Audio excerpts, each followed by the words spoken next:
কি রে, আমাদের দিকে ভয় পেয়ে গেলি নাকি? না না, ভয় পাবো কেন?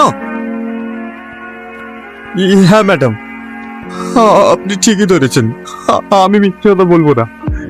কিন্তু বিশেষ করে ম্যাডাম, এই টাকাগুলো আমার খুব প্রয়োজন। এই টাকাগুলো না পেলে আমার মায়ের অপারেশন হবে না। তুই কেমন ছেলে, নিজের মাকে বাঁচানোর জন্য পরের টাকা চুরি করতে হয়? এইসব মিথ্যা কথা না আমাদের সামনে বলিস না। না ম্যাডাম, আমি মিথ্যা কথা বলছি না। আপনি আমার সঙ্গে হসপিটালে চলুন, আপনি গেলে বুঝতে পারবেন। ঠিক আছে, চ হসপিটাল, আমিও দেখি তুই কোন মায়ের চিকিৎসা করবি।